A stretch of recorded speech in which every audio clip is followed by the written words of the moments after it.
ছাত্রছাত্রী, তোমরা যারা মাদ্রাসা স্কুল সার্ভিস কমিশনের এসএলএসটির শিক্ষক শিক্ষিকা হিসেবে পরীক্ষায় বসতে চলেছ, তাদের জন্য আজকে আমি এই ভিডিওটি তৈরি করেছি। এই ভিডিওটি মূলত রাষ্ট্রবিজ্ঞান বিষয়ে যারা পরীক্ষার্থী তাদের জন্যই এই ভিডিওটি আজকে আমি করেছি। এবং এখানে আমি রাষ্ট্রবিজ্ঞানের বেশ কিছু টপিক নিয়ে আলোচনা করব, যে প্রশ্নগুলো কিন্তু তোমাদের পরীক্ষায় খুবই গুরুত্বপূর্ণ এবং কমনযোগ্য। তাই তোমরা যারা যারা এই চ্যানেলটি ইউটিউব থেকে দেখছো কিংবা ফেসবুক পেজ থেকে ফলো করছো, তারা তোমরা অবশ্যই কিন্তু চ্যানেলটি সাবস্ক্রাইব করবে এবং তোমাদের কতটা উপকার হলো আমার এই ভিডিওটি তাও কিন্তু অবশ্যই জানাবে। তো চলো, প্রথম যে প্রশ্নটি আলোচনা করব সেটি হলো বিদেশ নীতি। এই বিষয়বস্তু বা সাবজেক্ট থেকে পলিটিক্যাল সায়েন্সের বিষয়বস্তু এই টপিকটি নিয়ে আলোচনা করব। তো প্রথম যে প্রশ্ন সেটি হলো, জনমত হলো বিদেশ নীতির চালিকা শক্তি। এ কথাটি কে বলেছিলেন? এ কথাটি প্রথম বলেছিলেন উড্রো উইলসন। তারপরে প্রশ্ন, যে পররাষ্ট্র নীতির একটি বাহ্যিক নির্ধারক হলো কি? উত্তর হবে, পররাষ্ট্রনীতির একটি বাহ্যিক নির্ধারক হলো ক্ষমতা কাঠামো। তারপরে প্রশ্ন, evolution of diplomacy. Evolution of diplomacy এই গ্রন্থের রচয়িতা কে? উত্তর হবে হ্যারল্ড নিকলসন। Harold Nicholson. তারপরে প্রশ্ন, জাতীয় স্বার্থের বাস্তববাদী তত্ত্বের প্রবক্তা কে ছিলেন? জাতীয় স্বার্থের বাস্তববাদী তত্ত্বের প্রবক্তা কে ছিলেন? না, উত্তর হবে হান্স মর্গেন থাউ। তারপরে প্রশ্ন, যে জাতীয় নীতি, এই নীতিটিকে আমরা কয় ভাগে ভাগ করতে পারি বা জাতীয় নীতি কয় ধরনের হয়? উত্তর হবে দুই ধরনের। তারপরের প্রশ্ন, the making of foreign policy. The making of foreign policy এই গ্রন্থের লেখক কে? উত্তর হবে হান্স মর্গেন থাউ। তারপরের প্রশ্ন, যে শীর্ষ সম্মেলন যে হয়েছিল, সেই শীর্ষ সম্মেলনে কারা অংশগ্রহণ করেছিলেন? উত্তর হবে রাষ্ট্রপ্রধানরা। তারপর প্রশ্ন, জোট নিরপেক্ষ আন্দোলন বা জোট নিরপেক্ষ যে সম্মেলনটি হয়েছিল, সেই সম্মেলনের জন্ম হয়েছিল কোন সম্মেলনে? না, বান্দুং সম্মেলনে। বান্দুং সম্মেলনে কিন্তু জোট নিরপেক্ষ সম্মেলনের জন্ম হয়েছিল। তারপরের প্রশ্ন, প্রকাশ্য কূটনীতি। প্রকাশ্য কূটনীতি এর প্রবক্তা কে ছিলেন? প্রকাশ্য কূটনীতি এর প্রবক্তা ছিলেন উড্রো উইলসন। এবং তারপরে খুবই গুরুত্বপূর্ণ এই প্রশ্নটি, যে পররাষ্ট্র নীতির কি রূপ উদ্দেশ্য থাকে? কোনো একটা দেশের সাথে যখন আরেকটা দেশ পররাষ্ট্র নীতি সংগঠন করতে যায়, তখন তার কি উদ্দেশ্য থাকে? না, তার উদ্দেশ্য থাকে বহু ও বিবিধ। তারপর প্রশ্ন, পররাষ্ট্র নীতিকে কি অর্থে ব্যাখ্যা করা যায়? পররাষ্ট্র নীতিকে মূলত সংকীর্ণ ও ব্যাপক, এই দুই অর্থে ব্যাখ্যা করা যায়। জাতীয় স্বার্থ হলো বিদেশ নীতির মূল ধারণা। এই কথাটি কে বলেছিলেন? না, এই কথাটি বলেছিলেন ফ্রাঙ্কেল। জাতীয় স্বার্থ হলো বিদেশ নীতির মূল ধারণা, এ কথাটি বলেছিলেন দার্শনিক ফ্রাঙ্কেল। তারপর প্রশ্ন, বিদেশ নীতি তৈরির ব্যাপারে বেশি ক্ষমতা ভোগ করে কে? ভোগ করে? না, মার্কিন যুক্তরাষ্ট্রের আইনসভা।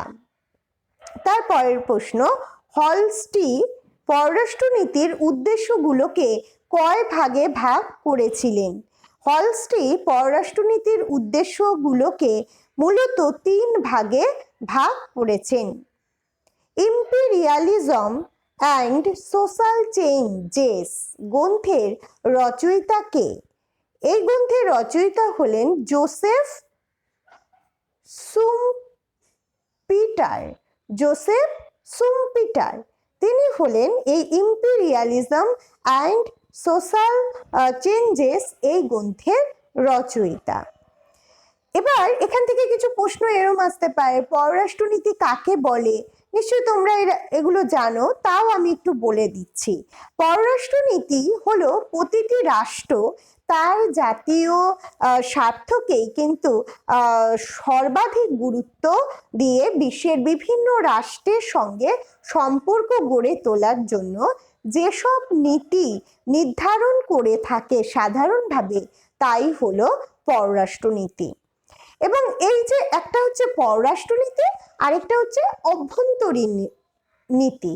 তাহলে পররাষ্ট্রনীতি হচ্ছে যখন কোনো একটা রাষ্ট্র তার জাতীয় স্বার্থকে সর্বাধিক গুরুত্ব দিয়ে বিশ্বের বিভিন্ন রাষ্ট্রের সঙ্গে সে বিভিন্ন রকমের সম্পর্ক গড়ে তোলার চেষ্টা করে, এবং শুধু সম্পর্ক গড়ে তোলাই নয়, তার পাশাপাশি বিভিন্ন নীতি নির্ধারণ করে থাকে, তখন সাধারণভাবে সেই নীতিকেই আমরা বলবো পররাষ্ট্র নীতি। আর অভ্যন্তরীণ নীতি কি না, যে নীতির মাধ্যমে রাষ্ট্রের অভ্যন্তরে শান্তি শৃঙ্খলা প্রতিষ্ঠা, অর্থনৈতিক ক্ষেত্রে অগ্রগতি সাধন করা, বিভিন্ন ধর্ম ভাষা ও জাতিভুক্ত মানুষের মধ্যে একটা সম্প্রীতির সুদৃঢ়করণ প্রভৃতি ঘটানো হয়, সেই নীতিকেই বলা হয় অভ্যন্তরীণ নীতি। আরেকটি খুব গুরুত্বপূর্ণ প্রশ্ন তোমাদের পরীক্ষায় খুবই কিন্তু আসে, সেটি হলো সুয়েজ সংকট কবে দেখা যায়? সুয়েজ সংকট কবে দেখা যায় বা সুয়েজ সংকট কবে সংঘটিত হয়েছিল? উত্তর হবে কি 1956 খ্রিস্টাব্দে সুয়েজ সংকট দেখা যায়। তারপরের প্রশ্ন, কোন দেশ ভিয়েতনাম আক্রমণ করেছিল? মার্কিন যুক্তরাষ্ট্র ভিয়েতনাম আক্রমণ করেছিল। তারপর কিছু গুরুত্বপূর্ণ প্রশ্ন নিয়ে আলোচনা করছি, যেমন বলতে পারে যে গ্যাটের পুরো নাম কি? গ্যাটের পুরো নাম কি? GATT, গ্যাট। এই গ্যাটের পুরো নাম কি না, general agreement on tariffs and trade. তাহলে general agreement on tariffs and trade, তাহলে গ্যাটের পুরো ফুল নেম বা পুরো নাম হলো কি, general agreement on tariffs and trades. তারপরের প্রশ্ন, যে পররাষ্ট্র নীতির নির্ধারক বলতে কি বোঝায়? উত্তর হবে যে পররাষ্ট্র নীতি যে সমস্ত উপাদানের দ্বারা প্রভাবিত হয়, সেই উপাদানগুলোকেই সাধারণভাবে পররাষ্ট্র নীতির নির্ধারক বা ডিটারমিনেটস, পররাষ্ট্রনীতির নির্ধারক বা ডিটারমিনেটস বলে অভিহিত করা হয়ে থাকে। তারপরের প্রশ্ন, যে ফিসা, এই ফিসার পুরো নাম কি? FISA, এগুলো কিন্তু সবই কিন্তু ক্যাপিটালে। হ্যাঁ, তাহলে গ্যাটেও আমরা দেখলাম এগুলো GATT, গ্যাট। আর ফিসার ফুল নেম বা পুরো নাম হচ্ছে কি না, ফরেন ইন্টেলিজেন্স সার্ভিস অ্যাক্ট। তাহলে ফরেন ইন্টেলিজেন্স সার্ভিস অ্যাক্ট, তাহলে এটা হচ্ছে কি, এটা হচ্ছে ফিসা। ফিসার পুরো নাম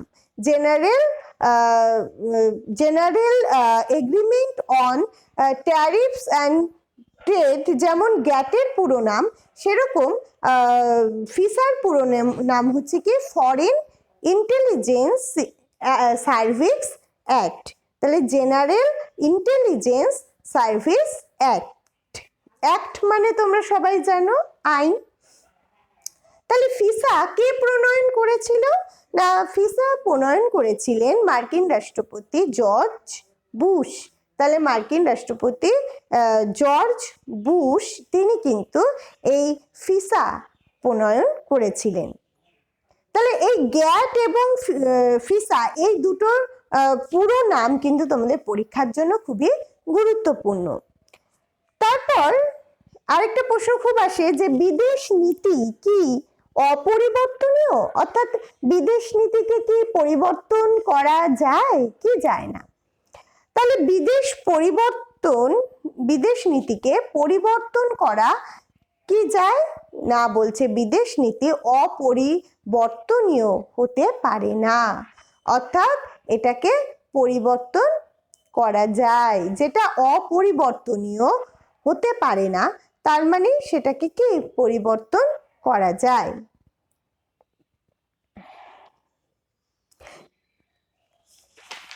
তোমাদের আরো কিছু প্রশ্ন কিন্তু পরীক্ষায় খুবই গুরুত্বপূর্ণ। যে প্রথম যদি প্রশ্ন বলা হয় যে পঞ্চশীল থেকে, পঞ্চশীল নীতি বা পঞ্চশীলের কথা প্রথম কে ঘোষণা করেছিলেন, তাহলে তোমরা বলবে পণ্ডিত জওহরলাল নেহেরু। এবং এই পঞ্চশীল নীতি, এই নীতিটি কিন্তু আমি প্রথমেই বলেছিলাম যে ভারত ও চীন এই দুই দেশের মধ্যে সংঘটিত হয়েছিল। এবং কত খ্রিস্টাব্দে হয়েছিল পঞ্চশীল নীতি না, এই পঞ্চশীল নীতিটি কিন্তু 1954 খ্রিস্টাব্দে প্রথম স্বাক্ষরিত হয়েছিল। এবং এশিয়ান কি না, এশিয়ান হচ্ছে বা আসিয়ান, হ্যাঁ যাই বলো তোমরা, এই আসিয়ান বা এশিয়ান এটা হচ্ছে দক্ষিণ পূর্ব এশিয়ার একটি আঞ্চলিক সহযোগিতামূলক সংগঠন হচ্ছে আসিয়ান। দক্ষিণ পূর্ব এশিয়ার একটি আঞ্চলিক সংগঠন হলো আসিয়ান। তারপরের প্রশ্ন, কোন দেশের শ্বেতাঙ্গ শাসনের অবসানের আন্দোলনকে ভারত অকুণ্ঠ সমর্থন করেছিল না, উত্তর হবে দক্ষিণ আফ্রিকার। এবং পঞ্চশীল নীতিকে জোট নিরপেক্ষতার পরিণতি কে বলেছেন না, পঞ্চশীল নীতিকে জোট নিরপেক্ষতার পরিণতি বলেছিলেন KS মূর্তি। তারপর প্রশ্ন, ভারত পোখরানে কবে পারমাণবিক বিস্ফোরণ ঘটায় না, ভারত পোখরানে পারমাণবিক বিস্ফোরণ ঘটিয়েছিল 1974 খ্রিস্টাব্দে। তাহলে দেখো পঞ্চশীল নীতি স্বাক্ষরিত হয়েছিল 1954 খ্রিস্টাব্দে এবং ভারত পোখরানে পারমাণবিক বিস্ফোরণ ঘটিয়েছিল 1974-এ, মানে প্রায় 20 বছর পর। তারপর দেখো ভারত দ্বিতীয়বার পারমাণবিক বোমা বিস্ফোরণ ঘটায় কবে না, 1998 খ্রিস্টাব্দে। ভারত মার্কিন প্রতিরক্ষা সহযোগিতা কোন বছর থেকে শুরু হয়? ভারত মার্কিন প্রতিরক্ষা সহযোগিতা 1992 সাল থেকে শুরু হয়। ভারত মার্কিন অসামরিক পরমাণু চুক্তি কবে স্বাক্ষরিত হয়েছিল না, 2007 খ্রিস্টাব্দে বা 2007 সালে। তাহলে কবে না, 2007 সালে। ভারতের পররাষ্ট্রনীতির প্রধান রূপকার কে ছিলেন না, নেহেরু। ভারতের পররাষ্ট্রনীতির প্রধান রূপকার ছিলেন নেহেরু। এখানে নেহেরু মানে জওহরলাল নেহেরু।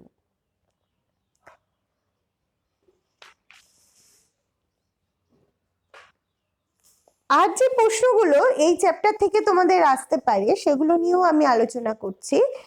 সেটা হচ্ছে সাপটা, SAPTA, সাপটা এর পুরো অর্থ কি বা নাম কি, বা এই কথাটির পুরো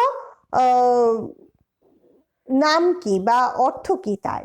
দেখো সাপটা এর পুরো অর্থ হলো কথাটির সাউথ এশিয়ান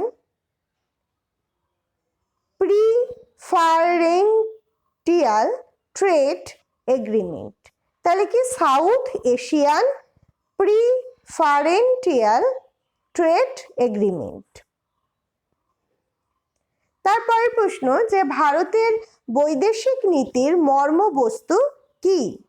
ভারতের বৈদেশিক নীতির মর্মবস্তু হলো জোট নিরপেক্ষতা বা সাম্রাজ্যবাদ বিরোধিতা।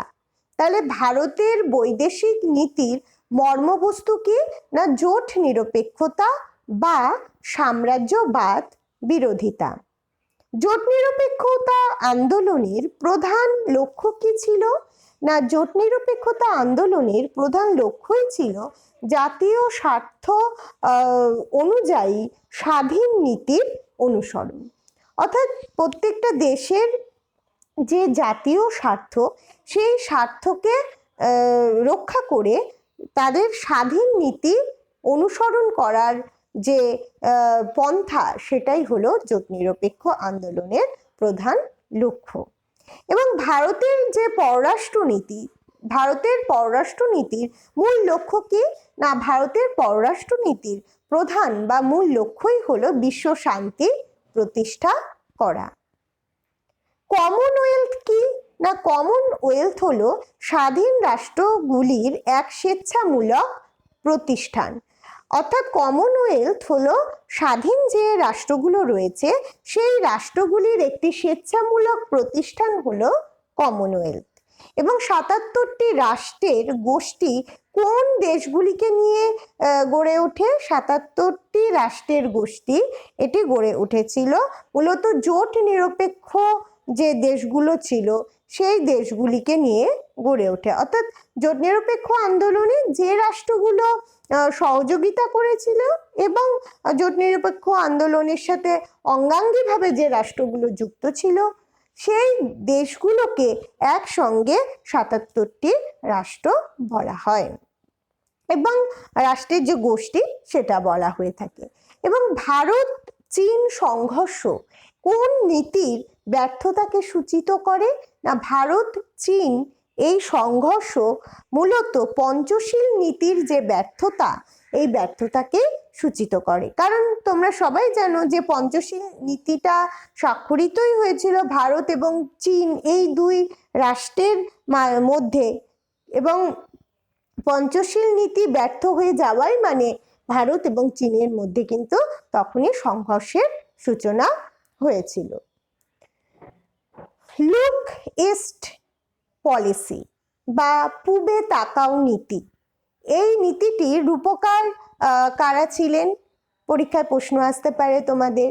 তাহলে লুক ফার্স্ট ইস্ট পলিসি বা পূবে তাকাও নীতি, লুক ইস্ট পলিসি, এই পূবে তাকাও নীতির রূপকার ছিলেন প্রাক্তন প্রধানমন্ত্রী মনমোহন সিং এর নেতৃত্বাধীন ইউপিএ সরকার।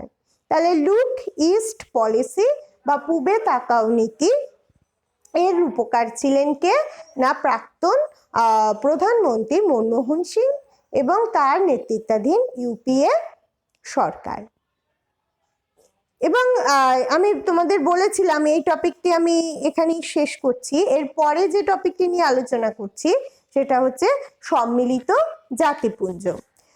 সম্মিলিত জাতিপুঞ্জ, এখান থেকেও কিন্তু বেশ কিছু গুরুত্বপূর্ণ প্রশ্ন তোমাদের পরীক্ষায় প্রতি বছর আসে।